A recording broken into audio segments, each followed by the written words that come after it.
আওয়ামী লীগকে প্রিয় মনে করতেন, তাদের উপরে হত্যা বা অন্যান্য অপরাধের, অন্যান্য জুলুমের দায় দেয়া যাবে কিনা, মানে তাদের বিরুদ্ধে হত্যা বা অন্যান্য অপরাধের যে দায় সেটা তাদের উপরে দেয়া যাবে কিনা, যেহেতু তারা ওই সরকারের বা ওই জুলুমগুলির সাথে সহযোগিতা করেছেন। আমরা একটু আপনার কাছ থেকে এটা একটু জানতে চাই। এর কারণ হচ্ছে যদি যায় তাহলে পরবর্তী সরকারের অন্যায় অপরাধ এবং পরবর্তী সরকারকে যেসব সাংবাদিক সমর্থন করবেন, ভালো বলবেন, তাদেরকেও সেই একই অপরাধে অভিযুক্ত করা যাবে কিনা। অ্যাডভোকেট রাজ্জাকি। খালেদ ভাই, আপনি একজন সিনিয়র জার্নালিস্ট নাম্বার 1, আপনি ম্যাজিস্ট্রেসিতে ছিলেন, আপনি অনেক বড় আইনজ্ঞ, সেটা না বললেও আপনি আইনের সাথে সম্পৃক্ত ছিলেন বরাবরই।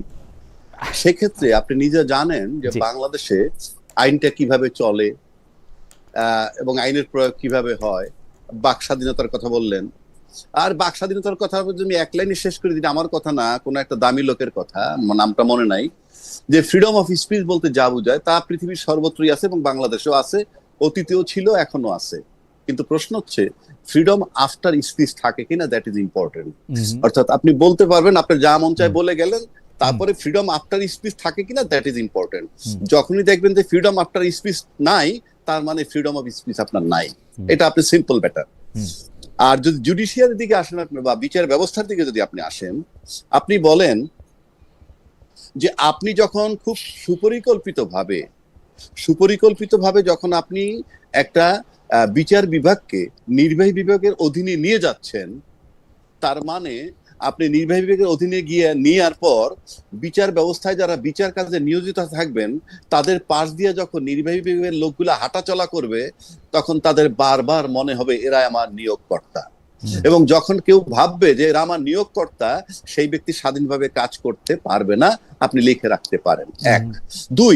দুই, যারা বিশ্বাস করেন যে আমরা বিচার বিভাগের স্বাধীনতা চাই, তারা অ্যাটলিস্ট বিচার বিভাগের সচিবালয়টা যখন স্টপ করে দেয়, বন্ধ করে দেয়, আইনটাকে পাশ না করে, দ্যাট ইজ অধ্যাদেশটাকে বাতিল করে দিয়ে বা তাকে গ্রহণ না করে, যখন একটা সচিবালয়, বিচার বিভাগের জন্য আলাদা সচিবালয় হয়েছে, সেই অবস্থায় যখন তাকে স্টপ করে দেওয়া হয়, তখন তো আপনাকে বোঝা যায় ইন্টেনশন কি। আপনি জানেন যে ক্রিমিনাল কেসের ক্ষেত্রে মোটিভ, ইন্টেনশনটা একটা ফ্যাক্টর। তাহলে আপনি এখানে মোটিভটা কি, ইন্টেনশনটা কি? আপনি বিচার বিভাগের স্বাধীনতা চাইবেনই, তাহলে আপনি কেন এই পৃথক বিচার বিভাগের যে পৃথক সচিবালয়, সেই অধ্যাদেশটা আমরা কেন পাশ করলাম না? সুতরাং এটা আপনি একটা বিরাট বার্তা দিয়ে দিচ্ছেন অলরেডি যে ইয়েস। আমার মনে হয় যে আপনি এই সরকারের ইন্টেনশনের কথা বলতেছেন, কিন্তু আমি যেটা আপনার কাছে একজন আইনজ্ঞ হিসেবে জানতে চাই যে, মানে অ্যাডভোকেট রাজাকে, মানে আমি আর যাই হই, আইনজ্ঞ তো কিছুতেই না, কারণ আমি আইন বিষয়ে আমার কোনো পড়াশোনা, মানে ডিগ্রিই নাই, তো আইনজ্ঞ তো অনেক পরের ব্যাপার। আমি যেটা জানতে চাইতেছি যে আপনি যাদেরকে বলতেছেন যে উনি মিডিয়াতে আওয়ামী লীগ সরকারের পক্ষে কথা বলেছেন, সেই জন্য তার বিপক্ষে আওয়ামী লীগ সরকারের যত খুন, যত জুলুম, সেইটা আমরা তাকে এনাবলার বলে তাকে আমরা বিচার করতে পারি, এবং এইটা বলে আপনি এক ধরনের জনসমর্থনও আমরা এর পক্ষে দেখছি। এইটা আসলে বিচার ব্যবস্থার জন্য বা মুক্ত স্বাধীনতার জন্য কতটা ঠিক? আমার প্রথম কথা হলো যে এই যে অভিযোগগুলো, যে কে হত্যা করলো, কে ক্ষমতায় থেকে হত্যা করলো, কার ইঙ্গিতে হত্যা হইলো, এটার বিচার নিয়ে যখন আমরা আলোচনা করি, আমরা যেমন কি বলে স্বাধীনতা বিরোধী শক্তি নিয়ে আলোচনা করি, তারা দীর্ঘদিন স্বাধীনতা বিরোধী শক্তি, কেউ কেউ বলছেন যে তারা ক্ষমা চাইলে, আমরা টকশোতেও শুনছি, আপনিও শুনছেন, যে জামাতে ইসলাম বা এরা ক্ষমা চায় না কেন, এরা ক্ষমা চাইলেই তো হয়ে যায়। এখন আমি আপনাকে একটা কথা বলি, এই যে অভিযোগগুলা, এটা কি আসলে রিয়েল কমপ্লেন নাকি পলিটিক্যাল কমপ্লেইন? এই জায়গাটা আপনাকে প্রথম অ্যাসার্টেন করতে হবে। এই অভিযোগগুলো কি রিয়েল অভিযোগ না রাজনৈতিক অভিযোগ? কেন বলছি, আপনি যেহেতু বিচার বিভাগে ছিলেন, সেজন্য বলছি যে কতগুলা অফেন্স আছে যেটা আপনি আদালতের অনুমতি নিয়ে করতে পারেন, কম্প্রোমাইজ করতে পারেন। কিছু আছে অনুমতি না নিয়ে কম্প্রোমাইজ করতে পারেন, আবার কিছু আছে আদালতও পারমিশন দিতে পারবে না কম্প্রোমাইজ করতে, এটা নিশ্চয়ই আপনি জানেন। তো সেক্ষেত্রে আপনি যদি 2 লক্ষ মা বোনের ইজ্জত যখন লুটে নেওয়া হইলো, কিংবা 30 লক্ষ শহীদ হইল, শহীদ আমরা বলি যুদ্ধের জন্য, কিন্তু ইনফ্যাক্ট তারা তো নিহত হয়েছে বা তাদেরকে হত্যা করা হয়েছে। তাহলে এই হত্যার যে বিচার এবং ধর্ষণ যদি বলেন, মা বোনের সম্ভ্রম নষ্ট করা, সেটার যে বিচার, এগুলো তো কোনোভাবে কম্পাউন্ডেবল না, এটা ক্ষমা চেলেও মাফ হবে না। তাহলে এই অভিযোগটা 55 বছর ধরে চললো, দুইটা সরকার, আজকে যারা ক্ষমতা আছে তারা এবং যারা পতিত সরকার হইলো, ঘুরে ফিরে তারাই সবচেয়ে বড় রোল প্লে করছে বাংলাদেশে ক্ষমতায়। যদি বিশেষ করে আমি শেখ হাসিনার আমল ধরি, বেগম খালেদার আমল ধরি, দুইয়ে মিলে পাক্কা 30টা বছর দেশে ছিলেন, ক্ষমতায় ছিলেন।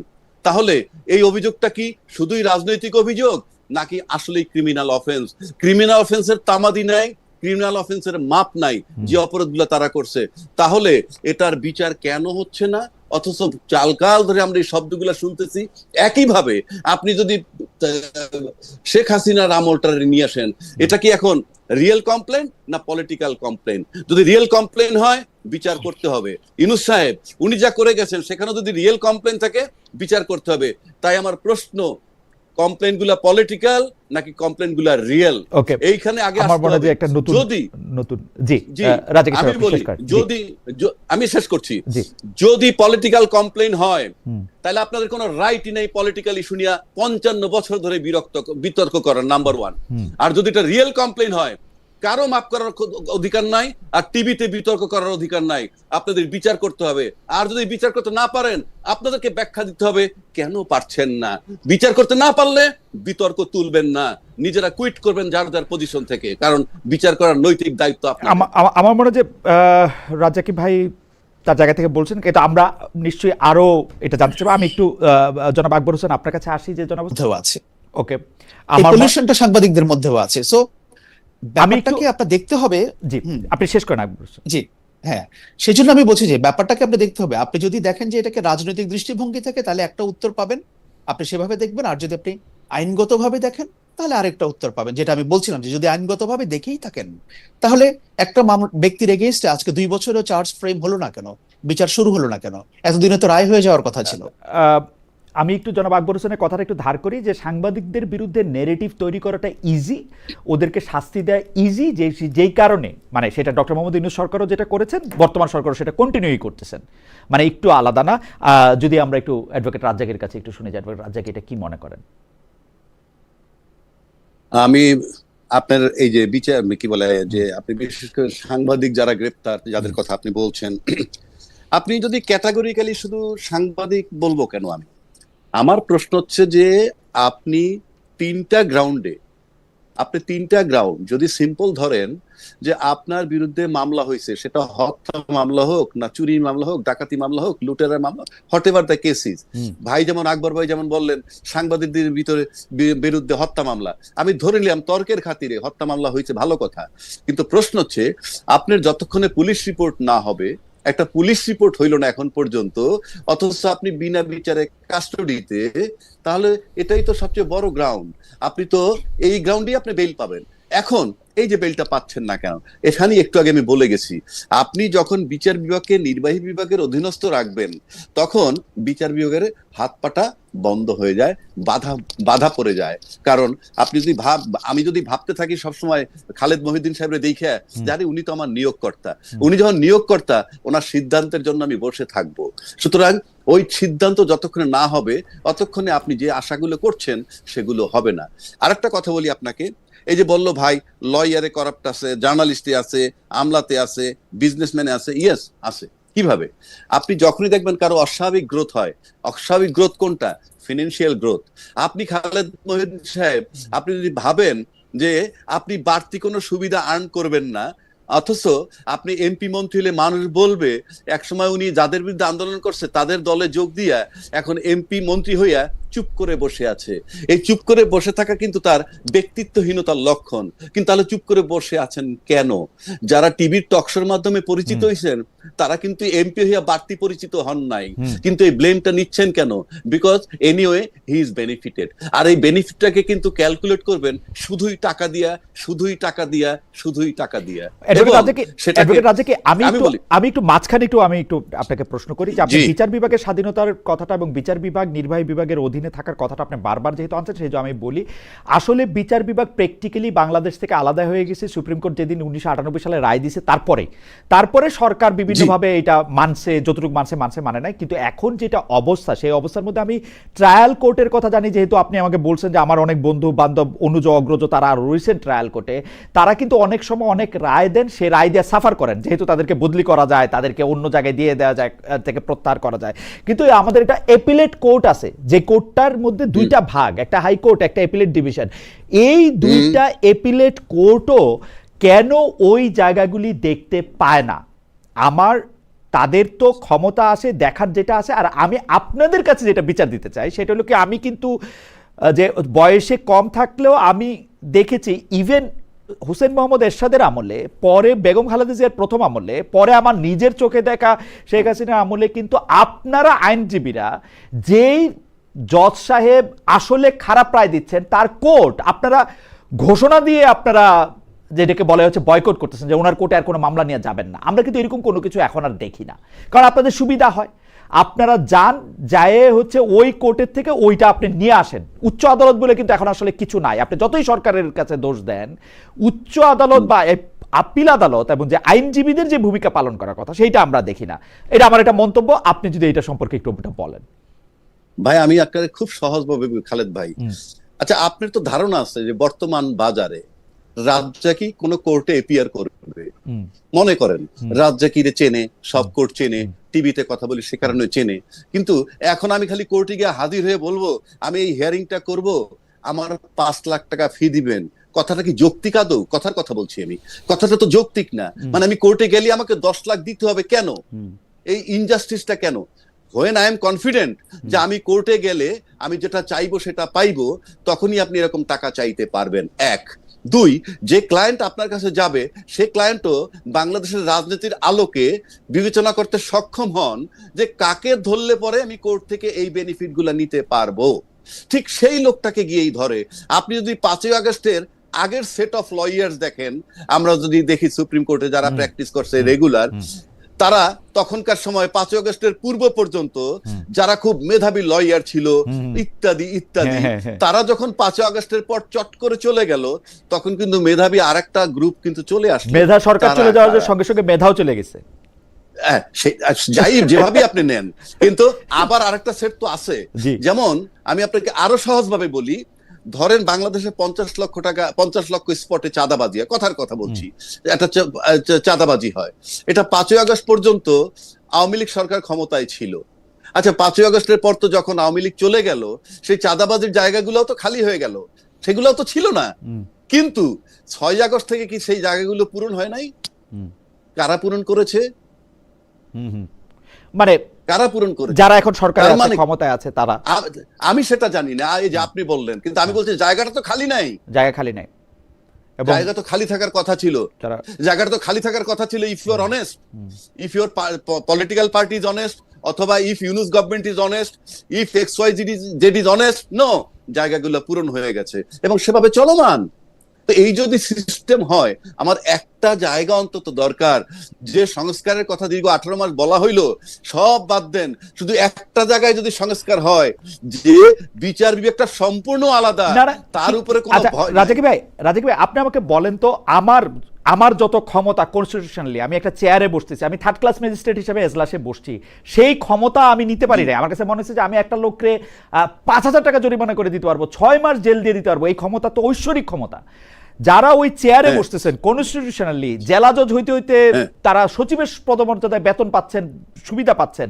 হাইকোর্টের জজদেরকে আমরা ধরা ছোঁয়ার বাইরে থাকতেছেন, অ্যাপিলেট ডিভিশনের জজদেরকে আরো, তাদের মানে আপনি কিভাবে আর এম্পাওয়ার্ড করবেন? আপনি যদি একটা বিবেকবান মানুষ হিসেবে চিন্তা করেন, তাহলে পার্থিব জগতে সবচেয়ে ক্ষমতাধর একজন বিচারক, যাকে আপনি ইনডাইরেক্ট বলতে পারেন নেক্সট টু গড। অর্থাৎ একটা লোকের কলমের খোঁচায় একজনের মৃত্যুদণ্ড হয়ে যাবে, একজনের কলমের খোঁচায় 40 বছরের ভিটা বাড়িটা চলে যাবে। এইটা যদি কারো বিবেক থাকে, সে যদি চিন্তা করে যে আমি কতখানি নিখুঁত, আমি কতখানি কোয়ালিফাইড, কতখানি অনেস্ট, কতখানি যোগ্যতা সম্পন্ন, এটা যদি একবার সে চিন্তা করে তাহলে বাংলাদেশে জাস্টিস করার জন্য আপনি লোক খুঁজে পাবেন না। অ্যাবসলিউটলি, আমি বক্তব্যের সাথে একমত। আমি জনাব আকবর হোসেনের কাছে আসি, শুধু একটা মন্তব্য করি যে আমরা দেখেছি যে বিচারকেরা ডক্টর মোহাম্মদ ইউনূসের বিরুদ্ধে যখন মামলা চলতো, শেখ হাসিনা যখন প্রধানমন্ত্রী ছিলেন, তখন দেখা যেত যে উনার সব কিছু উনারা দেখতে পাচ্ছেন যে উনি এইটা ভুল করছেন, এইটা ফল করছেন, এইটার মধ্যে এইটা হয়েছে, এইটা হয়েছে। সেই একই বিচারক, চেয়ার তো বদলায়, হয়তো মানুষটা বদলাইছে, উনারা তার কোনো ফলটি খুঁজে পাচ্ছে না যখন উনি আবার চেয়ারে আসছেন। মানে এটা তো কোনো একটা বিচারকদের কাজ হইতে পারে না। সেই বিচারকরা কি মানে মানে যাই হোক, জনাব আকবর হোসেনের কাছে আমি আসি। জনাব আকবর হোসেন, আমরা পরবর্তী প্রসঙ্গে যাই। আমাদের কাছে দুইটা প্রসঙ্গ নিয়ে আমরা আসলে অনেক বেশি আলোচনা করতেছি গত 3 সপ্তাহ ধরে, কিন্তু এই আলোচনাটা হয়তো আমরা কন্টিনিউ করব। একটা হচ্ছে যে হামের টিকা দেওয়ার ক্ষেত্রে কি ডক্টর মোহাম্মদ ইউনূস সরকারের বড় কোনো গাফিলতি ছিল কিনা, আর দুই হচ্ছে মার্কিন যুক্তরাষ্ট্রের সঙ্গে আমরা যে চুক্তি করেছি সেই চুক্তিটা আসলে এই সরকারও কন্টিনিউ করতেছে, এই চুক্তিটা আমাদের জন্য ভালো কি মন্দ। আপনি যে কোনো বিষয়ে আপনি আলোচনাটা শুরু করতে পারেন, আমরা রাজ্জাক ভাইয়ের কাছ থেকে তার মন্তব্য শুনবো। আপনি হাম বা মার্কিন যুক্তরাষ্ট্রের চুক্তি যেটা নিয়ে আপনি বলেন। হ্যাঁ, শুরু করছি। একটা ইন্টারেস্টিং ব্যাপার হচ্ছে, মানে আমি সরকারি চাকরিটা ছাড়ার পর বিভিন্ন জায়গায় যে ইন্টারভিউ গুলো দিচ্ছি, আমাকে অনেকে ইন্টারভিউ করছেন যে ইন্টারিম গভর্নমেন্টের স্পোকস পারসন হিসেবে, অনেকটা সেরকম ভাইব পাওয়া যাচ্ছে আর কি বিভিন্ন জায়গায়। মানে অ্যাজ ইফ ইন্টারিম গভর্নমেন্টের অনেক সিদ্ধান্ত বা অনেক কিছু হয়তো আমার জানা আছে। না, আমি শুধু আমার আপনাকে জানা একজন নেই, বিশ্লেষক হিসেবে, মনোযোগী হ্যাঁ, পাঠক হিসেবে, যেহেতু আমি আপনি অনেক কিছু জানি, হ্যাঁ, আমি So ওই জায়গা থেকে আমি আপনাকে দায়ী করতেছি না, কারণ ডক্টর মোহাম্মদ ইউনূস না না সরকার বা এই না, আমি সরকারের দায়ের দায়। কথা বলছি না। জি, আমি অন্য আমার জি, যে সাম্প্রতিক যেগুলো দেখছি আর কি, সেখানে আমার কাছে মনে হচ্ছে। জি, আচ্ছা, প্রথম কথা হচ্ছে যে হামের প্রসঙ্গটাতে আসি। দিস ইজ ভেরি স্যাড যে এরকম একটা সিচুয়েশন বাংলাদেশে ঘটেছে। প্রতিদিনই শিশু মৃত্যুর ঘটনা ঘটছে এবং আমরা দেখছি 8 জন, 10 জন, 15 জন, 17 জন, 18 জন পর্যন্ত এরকম হয়েছে। এবং এই ব্যাপারটা কিন্তু ধরেন 2 মাস আগে যেভাবে শুরু হয়েছিল, এখনো আমরা কোনো কমতির কোনো লক্ষণ দেখছি না। এখন একটা তো আছে যে ট্রিটমেন্টের প্রসঙ্গ, আরেকটা হচ্ছে যে এই ঘটনাটা কেন ঘটলো, এটার এতদূর এটা আসলো কি করে এটা স্প্রেড হচ্ছে। আমি যেটা মনে করি, এটার জন্য গভর্নমেন্টের উচিত, এবং যেহেতু ইন্টারিম গভর্নমেন্টকে অনেকে ব্লেম করছে যে তখন টিকা কেনা হয় নাই বা টিকা দেওয়া হয় নাই, অনেক রকম কথা আসছে। সো আমি মনে করি যে গভর্নমেন্টের এটা 3টা লেভেলে এটার করে রিপোর্ট কতদিন লাগবে সেটা তদন্ত কমিটি রিপোর্ট করবে। 400 শিশু মারা গেছে, আপনি এখন সংবাদ সম্মেলন করে বলবেন যে তদন্ত কমিটি হবে? মানে তদন্ত কমিটি করতে আপনার কি লাগে? তদন্ত কমিটি করতে আপনার কি লাগে? ওটা তো আমি শুরুতেই বললাম। জি, মানে ওটা তো আমি শুরুতেই এক মাস বললাম আগে যে এটা এটা হওয়া উচিত উচিত ছিল, আরো 1 মাস আগে হওয়া উচিত ছিল। ওকে, বাট অ্যাট লিস্ট অন্তত অ্যাডমিনিস্ট্রেটিভ কমিটিটা বা করুক, যে এই যে এত কথা উঠছে, লোকে আশ্বস্ত হোক যে আসলেই ইন্টারিম গভর্নমেন্টের রোলটা কি ছিল, এটা এক্সপোজড হওয়া দরকার। আমি অ্যাডভোকেট রাজ্জাকের কাছে ফিরে আসি। ধন্যবাদ আকবর হোসেন। আমি ওই টিকা বা টিকা ম্যানেজমেন্ট এই সম্পর্কে একটু আপনার মতামত জানতে চাই। তার আগে একজন দর্শকের মন্তব্য একটু পড়ি। উনি বলতেছেন, খালেদ ভাই, মানুষের ভুল থাকতেই পারে, আপনারও ভুল থাকতে পারে, তবে আপনি জেনে বুঝে ভুল করেন না। আপনার মাধ্যমে জানাতে চাই, ইন্টারিম সরকারকে রাজনৈতিক দলগুলো কতটা সহযোগিতা করেছিল, প্লিজ উত্তরটা দেবেন। আমার কাছে মনে হয় রাজনৈতিক দলগুলো সহযোগিতা করেছিল, আবার করে নাই, দুটাই ঠিক। জি, জনাব রাজ্জাক। প্রথমত আমি একটা কথা বলি এখানে, দেখেন আপনার এই যে আকবর ভাই যে সায়েন্টিফিক ব্যাখ্যা দিলেন বা তদন্তের কথা বললেন, যেগুলা যে সমস্ত বিষয়গুলা, এগুলো ঠিক আছে, এগুলো নিয়ে আমার কোনো ডিবেট নাই। কিন্তু আমার এখানে সিম্পল প্রশ্ন হলো যে তাদের গাফলতিতে টিকা আসে নাই, তাই বাচ্চাগুলা মারা গেছে। এটা সহজ কথা, সহজ সরল কথা। আচ্ছা, হামের টিকা কিনে নাই ইউনূস সরকার। ইউনূস সরকার ছিল একটা, আমার মতে, ঢাল নাই তলোয়ার নাই, নিধিরাম সর্দার, এরকম একটা কথা আছে সেরকম। কারণ সে কি ছিল, সে কতখানি কোঅপারেটেড হয়েছে আমরা দেখছি। সে আসার পর আজকে যেমন এই সরকারকে বলা হয় 3 মাস কোনো সাফিসিয়েন্ট টাইম না, আমরা সবাই বলি, কিন্তু ইউনূস সাহেবের সময় ফ্রম তৃতীয় দিন থেকে আন্দোলন শুরু হয়েছিল। সেই আন্দোলনগুলো কোনো ব্যক্তিরা করে নাই, কোনো দলের ছত্রছায়া হয়েছে। এখন সেই দাবি দাওয়াগুলো আমরা দেখছি না। আচ্ছা, এখন এই হামের টিকা যখন আসলো না, তখন কিন্তু এই দেশের রাজনৈতিক দলগুলা সবসময় তাদের সাথে বিভিন্ন বিষয় নিয়ে, সংস্কার নিয়ে, তদন্ত কমিশন, তত্ত্বাবধায়ক সরকার নিয়ে, নানান বিষয় নিয়ে, সংশোধন নিয়ে, বিচার নিয়ে নানান আলাপ করছে। একবারও কি তারা বলছিল যে হামের টিকা আসছে কিনা, প্রশ্নটা উত্থাপন হয়েছিল কিনা? কারণ রাজনৈতিক দায়িত্ব আছে, ইউনূস সাহেবের কোনো দায়িত্ব নাই, কারণ সে রাজনৈতিক সরকার না, তাকে সবাই মিলে বসাইছে, সে নির্বাচিত সরকারও না, একটা তুষের আগুনের মধ্যে, একটা জলজন্ত আগুনের মধ্যে সে বসছে। আর এটা রাজনৈতিক দলের বক্তব্য থাকা উচিত ছিল। 2 নম্বর আসেন, রোগ কেন আসে, রোগ কোথা থেকে আসে, এটা একটা তাত্ত্বিক ব্যাখ্যা। আর হামের টিকা যারা পৃথিবীতে আবিষ্কার করছে তারা উন্নত বিশ্ব, যারা অবহেলা করে না। তার মানে কি, সেখানে হামে লোক মারা গেছে তাই তারা হামের টিকা বানাইছে। আর হামের টিকা তো আমি বানাচ্ছি না। কেন কথাগুলো বলছি, যে সবসময় সতর্ক থাকলেই সবকিছু করা যায় না, আবার কোঅপারেশন লাগে, রাজনৈতিক দলের কোঅপারেশন। আজকে যে আপনার কমপ্লেনটা তুললেন ইউনূস সরকারের জন্য, আমি একমত যে ইউনূস সাহেবের অবহেলার জন্য আমি ধরে নিলাম। তাহলে একই কথা আসে, এটা কি রিয়েল কমপ্লেন না পলিটিক্যাল কমপ্লেন? আবার এই তদন্ত, হামের টিকার বিষয়ে তদন্ত হবে মানে কি? ক্রিমিনাল অফেন্স হয়ে গেছে, উনি টিকা আনেন নাই, মানে প্রসিকিউশন শুরু হয়ে যাবে, তার বিরুদ্ধে মামলা শুরু হয়ে যাবে। আমি টাইম দিচ্ছি কেন, মানে কি? তখন কি আপনারা পলিটিক্যাল লিডাররা শুধুই নির্বাচনের জন্য ছিলেন, সব মেনে নিছেন, হামের টিকা আসলো কি আসলো না দেখার দরকার নাই, লোক মরে যাক, আমরা নির্বাচন চাই, নির্বাচন হওয়ার পর 3 মাস না? কিন্তু যে প্রশ্ন জনাব আকবর হোসেন তুলছিলেন যে এটা কি আসলে পলিটিক্যাল রেটরিক, আপনিও কিছুটা বললেন যে এটা কি আসলে পলিটিক্যাল রেটরিক নাকি আমাদের কাছে আসলে কোনো সায়েন্টিফিক আমার কোনো ব্যাখ্যার দরকার নেই। সিম্পল একটা কমপ্লেইন যখন রেজ করছেন আপনারা যে ইউনূস সাহেবের টিকা কিনতে দেয় নাই বা অবহেলা, আপনি স্ট্রেট মামলা করবেন। এখানে মানে এত কথা কিসের? মামলা করে আপনি প্রমাণ করেন, yes it is done by him. আপনি পলিটিক্যাল কমপ্লেন করছেন, আমি বারবার একই কথা, আমি কিন্তু এটা আমি অনেক চিন্তা করে বলছি। আপনার রাষ্ট্রের বলতে হবে এটাকে রিয়েল কমপ্লেন না পলিটিক্যাল কমপ্লেন। আমরা কিন্তু আপনি ডক্টর ইউনূস সরকার আমলে অনেক আন্দোলনের কথা বলেছিলেন, কিন্তু আমরা কিন্তু রাস্তায় এরকম কোন সড়ক দুর্ঘটনার ক্ষেত্রে আমার একদম স্পেসিফিকলি মনে আছে আমরা কিন্তু ওই সরকারের বিরুদ্ধে অনেকগুলি রিট আবেদন দেখেছি। আপনারা আইনজীবীরা উদ্যোগী হয়ে এরকম অনেক কিছু করেছেন, আপনারা এটা পলিটিক্যাল দলের উপরে কেন ফেলছেন? আমরা দেখেছি যে চেয়ারে বসে যে বিচারক আছেন, সেই বিচারক, হাইকোর্টের বিচারক, তিনি সুমোটো রুল জারি করেছেন যে কেন এইটা হবে না। এখন তারা কোথায়, আবার আপনারা কোথায়? আচ্ছা, এইবার আসেন তাহলে আপনার এটার প্রতি আমি একমত আপনার সাথে। আমি একমত যে উনি একটা বিরাট ওয়াইড পাওয়ার, সাংবিধানিক ক্ষমতা, আপনি জানেন যে রুল দিতে পারে। যেমন ধরেন, আমি তো এখন তর্কের খাতির বলি, আমি কারো পক্ষে বিপক্ষে বলছি না।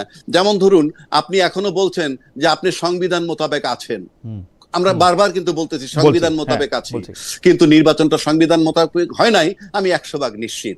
কারণ আপনার সংবিধান বলছিল সংসদ ভেঙে যাওয়ার পর 3 মাসের মধ্যে নির্বাচন দেওয়ার কথা, সেই নির্বাচন আসলো 2026-এর ফেব্রুয়ারিতে। এইটা আমার এক্সিস্টিং সংবিধান মোতাবেক পারমিট করে না, আমি চ্যালেঞ্জ করছি, নাম্বার 1। নাম্বার 2, তারপরও যদি আপনি গায়ের জোরে ঢুকে যান যে আপনি সংবিধান মোতাবেক নির্বাচন করছেন, তাহলে সংবিধানের 4-এর ক মোতাবেক এতক্ষণ পর্যন্ত যেহেতু সংবিধান সংশোধন হয় নাই, সংবিধানের 4 কয়ের অনুচ্ছেদ মোতাবেক সর্বত্র বঙ্গবন্ধুর ছবি ঝুলানো থাকার কথা, আপনি কিন্তু ঝুলাচ্ছেন না। এগুলি পরে আমি সব ঠিক করে নিব, আমার সংবিধানে আমি এগুলি এরকম বহুত কিছু আমি ভূতাপেক্ষ ঠিক করে নিব। আপনি যখন ঠিক করে নিবেন তখন থেকে অপরাধটা হবে না, যতক্ষণ ঠিক না করেন ততক্ষণ কি। এখন অপরাধী আসি সে এখন অপরাধ থেকে দায় মুক্তি পাওয়া যাবে ঠিক করে, অসুবিধা কি আমার? বাংলাদেশ সংবিধান তো আমার তাই শিখাইছে, তাই না?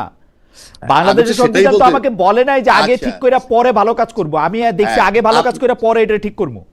তাহলে তো আপনি বাংলাদেশ সংবিধান, আচ্ছা আপনি তো বাংলাদেশ সংবিধানে হাতই দিতে পারবেন না, যদি ওইভাবে আসেন আপনি হাতই দিতে পারবেন না। হাত জোর করে দিবেন, জোর করাটা ঠিক করে নিব। হ্যাঁ, এখন আমি আপনাকে বলি একটা কথা, আপনি যেটা ঘর বন্ধ করে তালা চাবি নিয়ে যান, তাহলে সেই ঘরটায় ঢোকার কিন্তু 2টা উপায়। এক, যে চাবিটা নিয়ে গেছে তারে আইনে চাবিটা এনে দরজা খুলে ঢুকবেন, অথবা দরজা ভেঙে ঢুকবেন। আমি ঘর ভেঙে, তো এখন আমি দরজা ভেঙে, আপনি ঘর ভেঙে, আপনি দরজা ভেঙে ঢুকেন তো, ঢুকছেনই তো অলরেডি, আবার ঢুকবেন। সেইটা তো কোনো, সেইটা আমি আমার মনে হয় যে কোনো একটা জায়গায় গিয়ে তো আমাদের থামতে হবে। অ্যাডভোকেট রাজ্জাকি, কোনো একটা জায়গায় গিয়ে তো থামতে হবে, তাইলে তো আপনি, আমি সেটাই কনস্টিটিউশনের জন্ম থেকেই আমি সুমোটো রুলের জায়গায় আসছি, আপনি যেটা বললেন। তা আপনি যখনই দরজা ভেঙে ঢুকবেন তখনই তো আমার রুল দেওয়ার ক্ষমতা আছে। আমি দিচ্ছি না কেন? আমি দিচ্ছি না এই কারণে আমি আপনার অধীনস্থ। তাই ভাই, আমি সহজ জিনিসটা বুঝি। আমি বুঝি আমাকে 106 করে আমাকে ডাইকা জিজ্ঞেস করা হয়েছে যে এইগুলি, যে কাজগুলি আমি করছি সেই কাজগুলি ঠিক আছে কিনা। আমার ব্রাদার জাজেরা সবাই মিলা বৈশা, চিফ জাস্টিস সহ সবাই মিলা বলছে যে ঠিক আছে। আমি এই জায়গা থেকে আসি, এটা যদি ঠিক থাকে তারপরের গুলি, কারণ আমি যদি এখন ওই ক্ষুদ্রতম কণা বাইর করতে চাই অনুর মধ্যে, পরমাণুর মধ্যে, এই সেইটা তো কোথাও গিয়ে তো আমার থামতে হবে, আমি একটা জায়গায় থাকি। আচ্ছা খালেদ ভাই, আমি আপনার একটা সিম্পল প্রশ্ন করি, যদি আপনাকে আমার প্রশ্ন করা ঠিক না, আমি আপনার কাছ থেকে আপনার কাছে বোঝার জন্য, আমি একটা, মনে করেন আমি একজন ছাত্র, আপনি একজন টিচার। আচ্ছা বলেন। না আপনি ধরেন, আমি এটা জানার জন্য যেই প্রশ্নগুলো আমাদেরকে এতক্ষণ আপনি করলেন কথার কথা, সেই প্রশ্নগুলোর সাথে যারা কনসার্ন ব্যক্তি তাদেরকে কি আপনারা করতে পারেন না? এই কাজটা কি আপনাদের না? না, অবশ্যই আমাদের, কিন্তু আমরা হ্যাঁ। আমরা উনাদেরকে পাই না, মানে স্পষ্টত ক্ষমতায় বসার পরে মানে না ক্ষমতায় পান না মানে কিভাবে? আমি একটা কথা বলি, কিছুক্ষণ আমরা হত্যা মামলার কথা বলছি, যেমন একটা সাগর রুনি হত্যা মামলা 14 বছরে তদন্ত রিপোর্ট হয় নাই, সেটা কি আপনারা প্রশ্ন করতে পারেন না? 1 কোটি বার প্রশ্ন করা হয়েছে রাজ্জাকি ভাই, 1 কোটি বার প্রশ্ন করা হয়েছে। আচ্ছা, আরেকটা আসেন, আমি আজকে আবার আরো 10 কোটি বার হত্যার কথা মনে আছে? আপনি শারমিন রিমা হত্যার কথা মনে আছে? হ্যাঁ মনে আছে। আচ্ছা, শারমিন রিমা হত্যাকার নিজামুদ্দিনের মেয়ে, ঠিক আছে? সেই মামলাটা সাকসেসফুল ছিল কেন জানেন? শুধু মিডিয়া কাভারেজের জন্য। আপনার মনে আছে? আমরা প্রতিদিন পত্রিকায় দেখতাম মুনির খুকু, জি ওদের কথা বলতেছেন, প্রতিদিন দেখতাম ফলো আপ আসতো, প্রতিদিন দেখতাম ফলো আপ আসতো। আপনি বলেন সত্য কিনা? প্রতিদিন অলমোস্ট ফলো আপ আসতো। আপনি কি আমাকে প্রশ্নটা করতেছেন, উত্তরটা দিতে দিবেন? হ্যাঁ, আচ্ছা, উত্তরটা দিতে দিব। আমি উত্তরটা দেই। আমি উত্তরটা দেই। শারমিন রিমা, আমি যদি ভুল না করে থাকি, শারমিন রিমা হত্যাকাণ্ডটা ঘটছিল হচ্ছে 90-এর দশকে, মানে 90-91 এরশাদ সাহেবের মৃত্যুর, বা এরশাদ সাহেবের ক্ষমতা থেকে চলে যাওয়ার পর তখন বাংলাদেশে চাঞ্চল্যকর বলি আমরা যেসব হত্যাকাণ্ডগুলিকে বা মিডিয়া যেগুলিকে ফলো করবে সেগুলি যত পরিমাণ ছিল, তার থেকে এই 40 বছরে বা এই 35 বছরে তার পরিমাণ অনেক গুণ বাড়ছে। মিডিয়াকে প্রতিদিনই নতুন নতুন অসংখ্য জিনিসের সম্মুখীন হইতে হয়। এবং তারপর আমি বলি, 2012 সালে আমার বন্ধু সাগর সরোয়ার কিংবা তার স্ত্রী, তাদের দুজনের একসাথে নৃশংস ঘটনার পর যদি আপনি সংবাদ মাধ্যমের রিপোর্টের কথা বলেন, কয়েক লক্ষ রিপোর্ট হয়েছে, কিন্তু কয়েক লক্ষ। সেটাই তো বলছি, শারমিন রিমাকে নিয়ে কয়েক লক্ষ রিপোর্ট হয়েছে। না, শারমিন রিমার ক্ষেত্রে সেটা ছিল একক ঘটনা। 1 বছরের মধ্যে তার এই মুনির সাহেবের এবং খুকু মৃত্যুদণ্ড হয়েছে। অ্যাডভোকেট সিরাজুল হক তাদের লয়ার ছিলেন। সেইটার ঘটনাটা আর আজকের ঘটনাটা ডিফারেন্ট। আজকে পুলিশকে চার্জশিট দিতে আমরা বাধ্য করতে পারি না। আজকে 12, আজকে 26, 14 বছর হয়েছে, 14.5 বছর। হ্যাঁ, 14.5 বছর, রাইট, 14.5 বছর। একটা চার্জশিট পুলিশ দিতে পারে না, কোর্টে তো যায় না। না, এই যে আমি তো বলছি, এই কেন যে পারলাম না, সেই প্রশ্নগুলো এর সাথে যারা সংশ্লিষ্ট তাদেরকে করেন না কেন? আমি বারবার বলছি আপনাকে, আপনারা সবাই মিলে কেন ধরছেন না? আমি আবারও বলতেছি, আকবর আরো ভালো করে বলতে পারবেন। একই প্রশ্ন বাংলাদেশের, মানে এই পর্যন্ত কয়জন স্বরাষ্ট্রমন্ত্রী, মানে যখন সাগরুনি মারা গেছে তখন হচ্ছে সাহারা খাতুনের পরে মহিউদ্দিন খান আলমগীরের পরে আরো যারা আসছেন আমি নাম ভুলে গেছি, স্বরাষ্ট্রমন্ত্রী আসাদুজ্জামান খান কামাল, একজন স্বরাষ্ট্র প্রতিমন্ত্রী ছিলেন, শাহরুখ খানের নাচের সামনে গিয়ে বসা পড়তেন, ওনার নাম ভুলে গেছি, ওই শামসুল হক টুকু। তারপরে স্বরাষ্ট্র উপদেষ্টা প্রথমে ব্রিগেডিয়ার সাখাওয়াত, তারপরে জনাব জেনারেল সাহেব জাহাঙ্গীর, তারপরে এখন স্বরাষ্ট্রমন্ত্রী সালাউদ্দিন। যতবার সাংবাদিকরা ওনাদেরকে পাইছে ততবার এই প্রশ্ন করছে, প্রশ্নের উত্তর জানতে পারছে। আইন তার নিজস্ব গতিতে চলতেছে। 6 মাস আবার সময় নেওয়া হয়েছে এই তদন্তের জন্য, 6 মাস, এই 5 দিন আগে। তাহলে আপনাকে আমি একটা রিকোয়েস্ট করব, কারণ আপনি যে সমস্ত জায়গায় বিচরণ করতে পারেন সেই সমস্ত জায়গায় বিচরণ করার ক্ষমতা আমাদের নাই। আপনি সাংবাদিক হিসেবে যেতে পারেন। আপনি কতগুলা কমপ্লেইন, এই হামেদ টিকার কমপ্লেইন, আপনি যুদ্ধ অপরাধীদের কমপ্লেইন, শেখ হাসিনা হত্যা করছে কমপ্লেইন, তারপরে যদি আরো যত কমপ্লেইন আছে সেগুলো একটা জিনিস শুধু আপনি প্রশ্ন করবেন, কমপ্লেইন গুলো রিয়েল নাকি পলিটিক্যাল? যদি রিয়েল হয় আমার মনে হয় পলিটিক্যাল হয়, আল্লাহর রাস্তে এই জিনিসগুলা স্টপ করেন। কারণ আমি সেদিন একটা ইন্টারভিউ দেখলাম, এমন একটা তৃতীয় শ্রেণীর ব্যক্তি, সে বলতেছে চায়না যখন 2080-র কথা ভাবে, বাংলাদেশ তখন আবার 71-এ ফিরে যায়। এই যে আমাদের ট্র্যাজেডি, এটাই তো আমাদের কাছে খারাপ লাগে। আমাদের 71 আছে, 71-এর ধারাবাহিকতায় 24 হয়েছে, আমরা সামনের দিকে যাব। আমরা কি সামনে দিকে যাচ্ছি? গত একটা সেশন দেখলাম পার্লামেন্টে, ওই একই আলাপ হইছে, গুপ্ত সুপ্ত, রাজাকার, স্বৈরাচার, আগ্রুম বাগরুম। রাষ্ট্রের কি হইল? রাষ্ট্রে বার্তা কি পাইলো?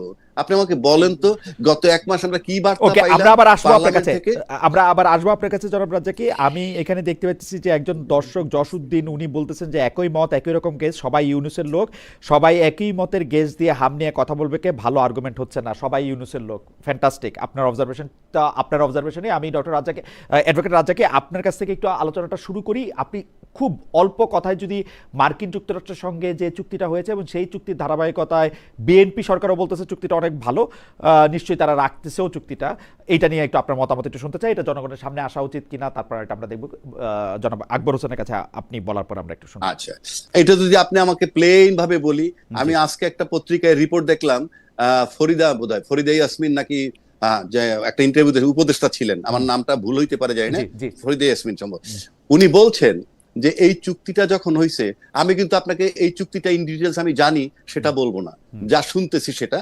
উনি বলছেন যে এই চুক্তি করার আগে, নির্বাচনের 3 দিন আগে, 9 তারিখে করার আগে, জামাত এবং বিএনপি তাদের সাথে তারা আলোচনা করে তারপর এটা করেছে। 1 2 উনি আরো বলছেন জামাত এবং বিএনপির তরফ থেকে কোনো অভিযোগ আসতেছে না যে তারা এটা সম্মতি দেয় নাই, তারা নীরব রইছে। জামাত টু সাম এক্সটেন্ট এক সময় বলছে যে তারা নাকি সম্মতি দেয় নাই। এখন আমার ব্যক্তিগতভাবে প্রশ্ন, আমি যদি 300 সিট ধরি পার্লামেন্টের, 300 সিটে যারা এমপি হয়ে গেছেন তারা কিন্তু টোটাল জনসংখ্যাটাকে রিপ্রেজেন্ট করেন। টোটাল জনসংখ্যা যদি রিপ্রেজেন্ট করে থাকেন, তাহলে এই চুক্তিটা নিয়ে এখন পর্যন্ত পার্লামেন্টে চুলচেরা আলোচনা হলো না কেন?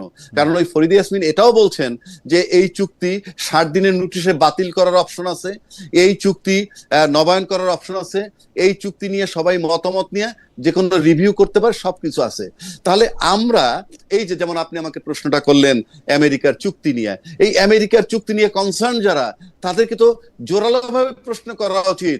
এটা যদি দেশের জন্য ক্ষতিকর হয়, আপনারা কেন পার্লামেন্টের সিদ্ধান্ত নিতে পারতেছেন না? আর দেশের জন্য মঙ্গলজনক হয়, তাহলে আমরা যারা এটা নিয়ে আলোচনা করি, এটা দ্বিমত করি, এটার বিরোধিতা করি, সেটাই বা কেন হবে? সুতরাং বিষয়টা পার্লামেন্টে উত্থাপন করা খুব জরুরি এবং চুলছেরা বিশ্লেষণ দরকার, এবং ঐক্যমত্যের ভিত্তিতে either it will be rejected or it will be accepted.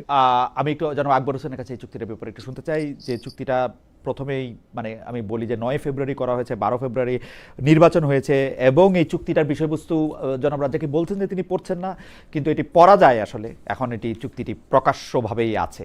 জনাব আকবর হোসেনের কাছে একটু শুনতে চাই চুক্তির ভালো মন্দ আমাদের জানার অধিকার ইত্যাদি। দেখুন, এই চুক্তি করার আগে প্রধান দলগুলোর সঙ্গে আলোচনা হয়েছে, এটা কিন্তু আজকে যে ফরিদা আক্তার বলেছেন ব্যাপারটা এমন না। এর আগে পররাষ্ট্রমন্ত্রী ডক্টর খলিলুর রহমানও বলেছেন, এবং তিনি বিগত সরকারের ন্যাশনাল সিকিউরিটি অ্যাডভাইজার ছিলেন, বর্তমান সরকারের উনি পররাষ্ট্রমন্ত্রী। ডক্টর খলিলুর রহমান এই কথা বলার পরে বিএনপির তরফ থেকে তো বলা হয়নি যে না আমরা জানতাম না, আমরা এটা করিনি, বলেছে? বলে নেই।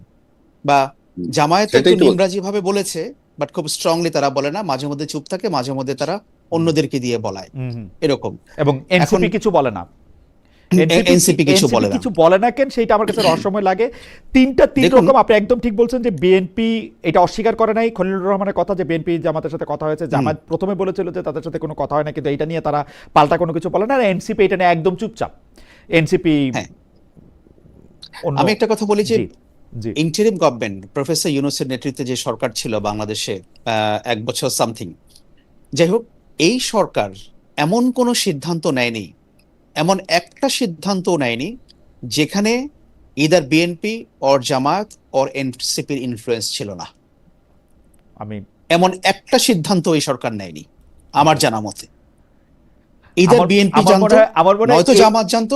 এই ব্যাপারটা আপনি একটু ব্যাখ্যা করেন, কারণ এটা মনে হয় আপনি একটা খুবই এরকম কথা বলেছেন যে এটা নিয়ে আমরা একটু রাজ্জাকি সাহেবের মন্তব্য শুনতে চাইবো। জি, অফকোর্স এটা নিয়ে আমার খোলা, এটা আমার বলার কিছু না, এটা খুবই ওপেন সিক্রেট ব্যাপার ছিল। কারণ প্রফেসর ইউনূস সরকারের তো কোনো পলিটিক্যাল ক্যারেক্টার ছিল না, but they were supported by political parties. তাদের শক্তির উৎসটা কোথায় ছিল? তাদের শক্তির উৎস ছিল যে এক্সিস্টিং পলিটিক্যাল পার্টি যেগুলো আছে, এগুলোই ছিল তাদের শক্তির উৎস। প্রফেসর ইউনূস সরকারে বিএনপির লোক ছিল না, জামায়াতের লোক ছিল না, এনসিপির লোক ছিল না, যারা পরবর্তীতে এনসিপি হয়েছে, তো ছিল তো। উনি তো সবাইকে অ্যাকোমোডেট করেছেন। এবং আপনি দেখেন যে পলিটিক্যাল ন্যারেটিভ যেগুলো তৈরি করা হয়েছে এই ইন্টারিম গভর্নমেন্টের সময়, এগুলো কি কোনো ন্যারেটিভ কি বিএনপির এগেইনস্টে গেছে? হুম। কোন ন্যারেটিভ জামায়াতের এগেনস্টে গেছে? কোন ন্যারেটিভ এনসিপির এগেনস্টে গেছে? যায়নি তো। তো তাহলে এখন তো বলে লাভ নাই। এবং আপনি দেখেন যে এই মার্কিন যুক্তরাষ্ট্রের সঙ্গে চুক্তিটা, এইটাকে আমি মনে করি কি বাংলাদেশের সবকিছুই হচ্ছে পলিটিক্যাল। হুম।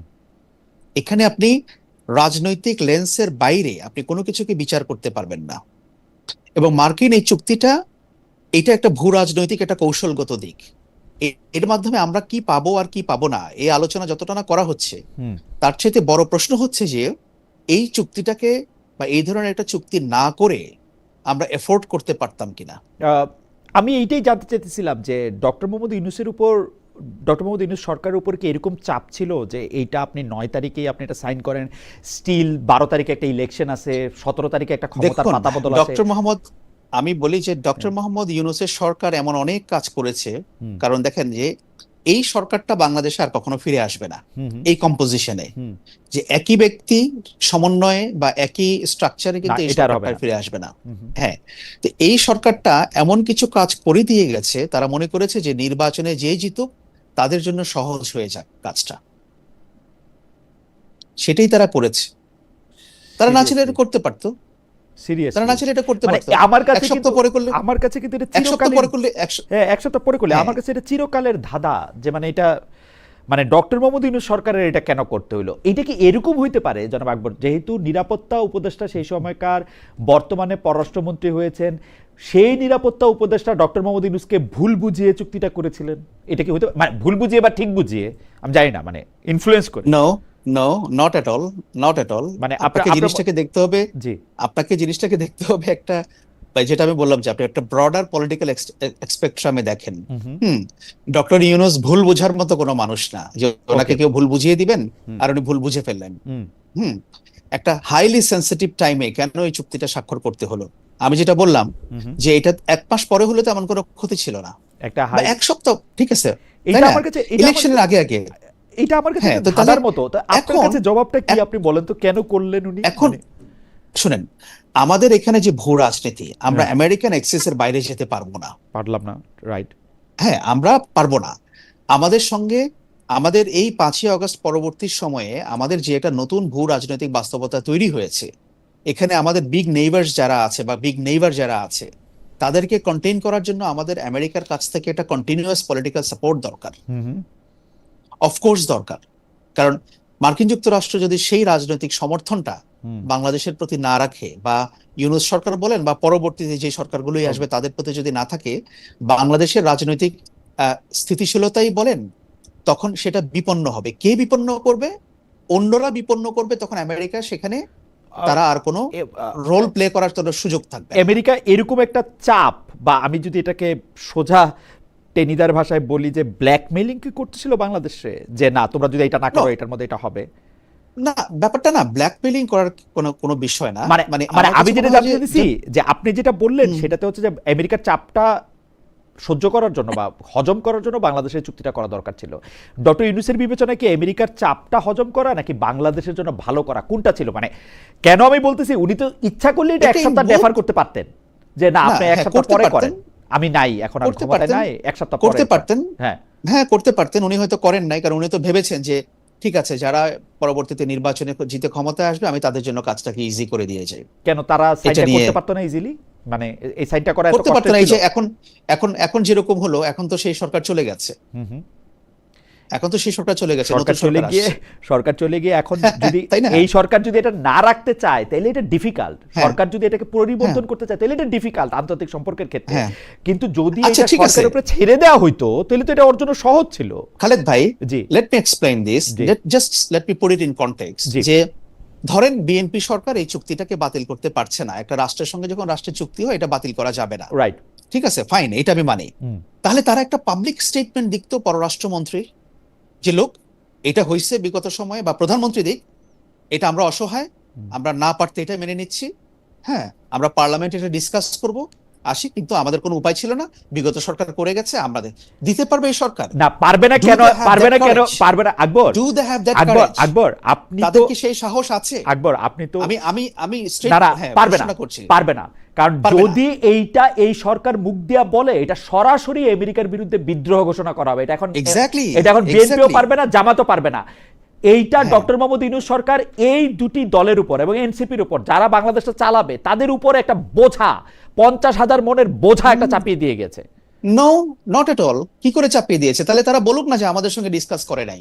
আমাদের সঙ্গে ডিসকাস তাহলে তো কেউ করে বলছে নাই না। বলাটাও তো এখন আমেরিকা বেয়াদবি হিসেবেই দেখবে রে ভাই, কি না, ভাষাটা কেন ফাঁসাইছে। এতটুকু- আপনি তো ভাই, 7 দিন আপনি সময় যদি- নেবেন, আপনি এটা ইউন আমি বলি, আপনি যদি 2/3 সংখ্যাগরিষ্ঠতা বাংলাদেশের মানুষের ভোটে নির্বাচিত হওয়ার পর এতটুকু কথা বলতে না পারেন, এতটুকু গার্ডস যদি না থাকে, তাহলে আপনি কিসের সার্বভৌম? আমরা আমরা আমরা গার্ডসের কথায় বলি অ্যাডভোকেট রাজ্জাকে এটাতে কিভাবে দেখেন। আমি মনে করি যে আমেরিকার সাথে গার্ডস দেখানোর মতো গার্ডস বাংলাদেশের এখনো নাই, এবং ডক্টর মোহাম্মদ ইউনূস এটা এই বিএনপি, জামাত এবং এনসিপি কে বিপদে ফেলছেন চুক্তিটা 1 দিন আগে সাইন করে, 3 দিন আগে সাইন করে নির্বাচনের। আচ্ছা, আমি এখন হাইপোথেটিক্যাল আলাপ করি। জি, আপনি মনে করেন ইউনূস সাহেব এই চুক্তিটা করে গেছে, আমি সব বাদ দিলাম, একেবারে অন্যায়ভাবে করে গেছেন, 12 তারিখের আগে 9 তারিখে এই চুক্তিটা করে গেছেন।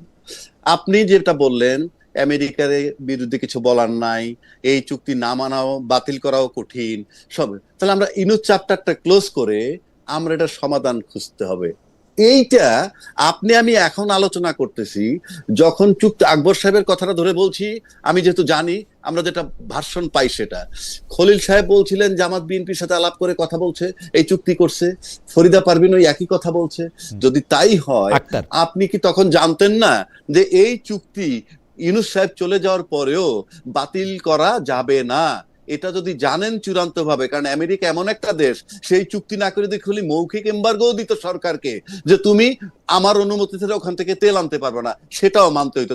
কথার কথা বলছি আমি। মানলাম। এখন যেহেতু একটা ডকুমেন্ট হইছে, ডকুমেন্ট হওয়ার পর আপনার সেদিন তো আপনাদের বোঝা উচিত ছিল, তখন আপনি নির্বাচনের তড়িঘড়ি না কইরা ইউনূস সাহেবকে সরাইতে চাইলাম না কেন? যান আপনি, আপনার দিয়ে আমার নির্বাচন অ্যাডভোকেট লাগবে রাজ্জাকি, না। আমি আপনাকে জাস্ট স্মরণ করে দেই এই চুক্তিটা কখন স্বাক্ষর করা হয়েছে, চুক্তির ভিতরে কি আছে, সেইটা হচ্ছে গোপনীয়তার দোহাই দিয়ে মানুষের কাছ থেকে গোপন করা হয়েছিল। তো আপনি গোপনীয়তার দোহাই দিয়ে মানুষকে গোপন, আপনি এখন তো বলছেন চুক্তিটা ওপেন আছে। আমি এটাও জানি, যতটুকু জানছি যে ওপেন আছে, হ্যাঁ, এটা এখন ওয়েবসাইটে আছে, ওয়েবসাইটে আছে। হ্যাঁ, ট্যাক্স ধরা হয়েছিল, সেটা কিছু চুক্তি করার পর আমার গার্মেন্টস সেক্টরে 19% করা হয়েছে। এরকম সুবিধা অসুবিধা 20% একটা 19% হয়েছে, 37 থেকে 20 আসছিল, 20 থেকে 19। 37 থেকে 20, 20 থেকে 19 করছে। আচ্ছা ঠিক আছে, আমার কথা কিন্তু একটা, আপনার এখানে কিন্তু রোল কিন্তু আমাদের আজকে 18 কোটি লোককে যারা রিপ্রেজেন্ট করতেছে, সেই পার্লামেন্টের 300 এমপি, আকবর ভাই যেটা বললো, এনসিপি বলেন, জামাত বলেন, বিএনপি বলেন, সবার সাথে আলোচনা করে করেছে। তাহলে তারা সেদিন এই ইতিবাচকে না গিয়া নেতিবাচকে যে গেল না কেন? তাদেরকে বলা হয়েছে তাহলে তোমরা ক্ষমতায় আসতে পারবা, ক্ষমতায় থাকতে পারবা, নাইলে অন্য লোক এসে ক্ষমতা দখল করবে। তার মানে রেজাল্টটা কি দাঁড়াইলো? তারা ভয় পাইছে, তারা ভয় পাইছে। রেজাল্টটা দাঁড়ালো রেজাল্টটা দাঁড়ালো এরকম যে চুক্তি যা খুশি তাই হোক, আমার ক্ষমতায় যাওয়া দরকার। বিষয়টা কি? আপনি এখন এই আলোচনা করতেছেন কেন? আপনার ক্ষমতায় যাওয়া দরকার। আমি একজন ওকালতি করে খাই, আমাকে যদি বলা হয় ডেইলি সকালে পার্লামেন্টে সকাল 9টায় ঢুকবা, রাত 12টার সময় পার্লামেন্ট থেকে এসে বাসায় যাবা, আমার ওই বেতন দিয়েই যদি চলতে হয়, আমার সুবিধা কি? অত কেউ গাদার খাটনি খাটে, কোর্টে তো একটা মামলা 2টা মামলার হিয়ারিং করলে গরিবানা মতো 40,000 টাকা পাওয়া যায়, তা আমি ওইটাই যাবো কেন? তার মানে কি? ক্ষমতা কিন্তু আপনি রাষ্ট্র চালানোর জন্য যাচ্ছেন না। হাসিনা সরকারের পতন আসন্ন, এইটাও তারা বুঝে গেছে আরো আগেই, এবং সেই বুঝে যাওয়ার কারণে তাদের মূল লক্ষ্যটা ছিল কি করে আওয়ামী লীগ এবং হাসিনাকে বাংলাদেশ থেকে নিরাপদে বের করে নিয়ে যাওয়া যায়। কেন? দ্যাট ওয়াজ देयर প্রায়োরিটি, কারণ এবং সেটা তো হয়েছে না। আমার কাছে কিন্তু আমার কাছে গল্পটা উল্টা মনে হয়। আমার কাছে গল্পটা কেন উল্টা মনে হয়? কারণ একজন সাবেক প্রধানমন্ত্রী কোনোদিন এইটা দিয়ে দেশ, মানে যেটা তারা আমরা যেটা বলতেছি যে তারা এটা করতে চায়, এটা তারা কোনোদিনই করতে পারতো না এবং করতে পারেও নাই। আপনি দেখেন 2 বছরের কাছাকাছি সময় শেখ হাসিনা এখন পর্যন্ত জনসমক্ষে আসতে পারেন নাই। বাংলাদেশের কোনো সংবাদ মাধ্যম দূরে থাক, পৃথিবীর কোনো সংবাদ মাধ্যম তারা এখনো কোনো সাক্ষাৎকার নিতে পারে নাই। কেন নিতে পারে না? ইমেল সাক্ষাৎকার এটা তার পিআর টিম লেখে, এটাকে আমি গুরুত্বই দিতে চাই না। পৃথিবীর কোথাও আপনি বিদেশে কাজ করছেন, ইমেল সাক্ষাৎকার না, আমি বলি না, ইমেল সাক্ষাৎকার দিক, তার নামে তো গেছে, তার পার্টি তো অস্বীকার করে নাই যে না এটা ওনার না। তার পার্টি হ্যাঁ, তার এটা পার্টি ওনার নামেই গেছে। তার পার্টি অস্বীকার করতে হইলে তো তার পার্টিকে তারকে তাই না? দিয়ে কথা বলাইতে হবে, সেটাও তো সে বলাই হ্যাঁ, না। এবং এবং আমি বলি, উনি ওনাদের লোকজন বীর দর্পে ইন্ডিয়াতে ঘুরে বেড়াচ্ছেন, সেখান থেকে ফেসবুক লাইভ করছেন, সেখান থেকে ভিডিও দিচ্ছেন, কিন্তু নাম বলছেন না। আপনি দেখবেন যে কলকাতার আপনার হরহামেশাই তো আপনি ভিডিও দেখতে পাচ্ছেন। আপনি দেখেন, আপনি বলছেন যে ভারত শেখ হাসিনাকে অত ব্যাকআপ দেয়নি বা ইত্যাদি। ভারত তো শেখ 5ই হাসিনা, আগস্টের যাই হোক বলেন আপনি। জি। না না একে 5ই আগস্টের পরবর্তী সময়ে এই যে ইন্টারিম গভর্নমেন্টের সময়ে আহ, ভারত একতরফাভাবে গোস্বা করে থাকলো, রাগ করলো। হ্যাঁ, এটার রিজনটা কি বলেন তো? না, এই কথা ঠিক এটার না reasonটা আকবর। হচ্ছে আপনি যে- খেয়াল করে দেখেন, প্রফেসর হ্যাঁ। ডক্টর মোহাম্মদ ইউনূস সরকার প্রধান হয়ে চীনে গিয়ে বলছেন তিনি সেভেন সিস্টার্স রে মানে অভিভাবক তিনি। No, একতরফা no, একতরফা no, একতরফা না, না, কি বলছেন না, বলেন না, আপনি না, আবার এটা কি বলেন বলছেন নাই। কি বলছেন বলেন নাই। কি বলছেন উনি যে সাক্ষাৎকারটা দিয়েছেন, উনি হ্যাঁ। যে সাক্ষাৎকারটা বলেন, দিয়েছেন, বলেন। সেখানে উনি বলেছেন যে এই অঞ্চলের স্থিতিশীলতা আমাদের জন্য যেমন দরকার, ভারতের জন্য তেমন দরকার। এই অঞ্চলটা আপনি এবং সেভেন সিস্টার্স বলে বলেন একদম আমি অনুবাদ বলতেছি, করেন। জি। হ্যাঁ আমি বলতেছি এই অঞ্চলে ভারতের দরকার। ভারতের যে সেভেন সিস্টার আছে সেটার স্থিতিশীলতার জন্য এই অঞ্চলের স্থিতিশীলতা দরকার। এবং আমি এই কথা আপনাকে একটা বলেছেন। কথা বলি, আপনি কি একটা দেশের, যেই দেশের কোনো একটা অঞ্চলে আপনার বিরুদ্ধে ঝামেলা চলতেছে, আপনি যদি ওই দেশের সাথে আপনার কূটনৈতিক সম্পর্ক রাখেন, আপনি এটা সিঙ্গেল আউট করতে পারবেন? একটি উদাহরণ আপনি দেখাতে পারবেন এই মনে করেন পুরা পৃথিবীতে আপনি সিঙ্গেল আউট করবেন? ধরেন আফগানিস্তানে, ধরেন বার্মাতে যেসব বিচ্ছিন্নতাবাদের সাথে কথা হইতেছে, তাদেরকে সিঙ্গেল আউট করে আপনি বলবেন যে তাদের ব্যাপারে না, এখানে তো আমাদের সিঙ্গেল আউট স্থিতিশীলতার করছে ব্যাপারে- না খালেদ ভাই, এখানে কিন্তু আপনি- সিঙ্গেল আউট করে না। দেখেন, দেখেন, উনি এগুলি জিনিস- রিজিওনাল কনটেক্সটে কথাটা বলেছেন। না, এটা উনি মোটেও regional কন্টেক্সটে বলেন context-এ নাই কথা উনি। বলেছেন। উনি মোটেও কন্টেক্সটে হ্যাঁ, বলেন নাই, এবং আপনি উনি check করে একাধিক, দেখেন। উনার প্রেস টিম একাধিক আপনি মিথ্যা চেক কথা করে বলছেন এগুলির দেখেন। ব্যাপারে। উনার প্রেস আপনি টিম চেক একাধিক করে মিথ্যা দেখেন। কথা আমি বলছেন। তো আমি শুনেছি তো একদমই ওনার প্রেস context-এর টিম বাইরে কি বলছেন। বলেছে সেটা।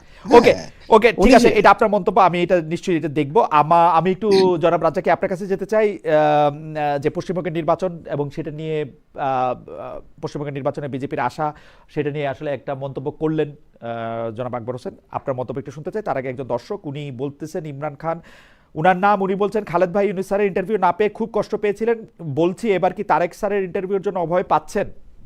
ইন্টারেস্টিং। যাই হোক, জনাব রাজ্জাককে আপনার কাছ থেকে একটু শুনতে চাই যে পশ্চিমবঙ্গের ইলেকশনে। ধন্যবাদ আপনাকে। এটা বোধহয় শেষ পর্ব, সেজন্য বলছি। প্রথম আসেন, পশ্চিমবঙ্গের যে নির্বাচনটা হয়ে গেল, তারা সীমান্তে কাঁটাতারের বেড়া স্ট্রং করবে এবং তারা জায়গা ছেড়ে দিছে সেখানে খাল খনন, মানে হয়তো পানি প্রবাহ তৈরি করবে। এই বিষয়টা কিন্তু টোটালটা তাদের ইন্টারনাল, এবং তারা সিএ এর বদৌলতে লোক তাড়াবেন, বা যারা বাংলাদেশে ওখানে আশ্রয় নেন তাদের তাড়াবেন, সব বিষয়গুলা তাদের। কিন্তু এইটা একটা গণতান্ত্রিক সরকার আসার পর এত দ্রুত ত্বরান্বিত হচ্ছে, এটা খুবই বেদনাদায়ক। কেন বলছি আমি, আপনি ভারতের সাথে যে আমাদের সম্পর্ক, একটা জিনিস মনে রাখবেন, পৃথিবীতে এমন কোনো রাষ্ট্র নাই যার 3 দিকে একটা দেশ ঘিরে থাকে, আমার জানা নাই। আর একদিকে আছে মিয়ানমার বা বঙ্গোপসাগর। আপনি জিওগ্রাফিক্যালি এই বিষয়গুলো চিন্তা করতে হবে। আমি যত বিরোধিতা করেন না কেন, দিন শেষে ভারতের সাথে আমাদের শান্তিপূর্ণ মর্যাদার ভিত্তিতে পিসফুল কোএক্সিস্টেন্স ম্যান্ডেটরি আমি মনে করি। এবং এটা শুধু মুখে করলে হবে না, সেটা আস্থায় নিতে হবে, কিন্তু ন্যায্যতা এবং সমতার ভিত্তিতে। তো সেখানে আমরা যদি সেটাকে এস্টাবলিশ করতে না পারি, তারা তাদের মতো নিতে পারে, এটা তারা নিবে না কেন? এটার দায় কার? আপনি যদি পিঠপোছা দিয়ে আপনাকে কাজ করে ফেলতে পারে, তাহলে আপনাকে দর কষাকষিতে কেন যাবে? একটু আগে যেমন বললাম, আমেরিকার চুক্তি আমরা বাতিল করতে পারবো না, সে বহু হাজার কিলোমিটার দূরে। তাই আর আমার সারাউন্ডিং, তার সাথে আমার এখন পর্যন্ত এই 55 বছরে আমার কাছে মনে হয় না কারোর সাথে তার আস্থার সম্পর্ক হয়েছে, কাজের সম্পর্ক হয়েছে। কাকে দিয়ে, কার সাথে আন্ডারস্ট্যান্ডিং ভালো, কার সাথে থাকলে তারা কাজ করে মজা পায়, সেটা এক হিসাব। আস্থার সম্পর্ক, বিশ্বাসের সম্পর্ক আর কাজের সম্পর্ক এক নয়। আপনি সমাজে চলেন, আপনার অফিসে এমন অনেক কর্মচারী আছে যার উপরে আপনার আস্থা নাই, কিন্তু আপনি দেখতেছেন তারে দিয়ে এই কাজটা করানো যায়। তো সেভাবে দীর্ঘদিন শেখ হাসিনা ক্ষমতায় ছিল, হয়তো তাদের সাথে অ্যাডজাস্ট হয়েছে, কাজ করাইতে পারছে বা করছেন, বা দুইজনের ভাইস ভার্সা একটা সম্পর্ক ছিল, সুসম্পর্ক। সেটা ইউনূস সরকার আসার পর ছিল না।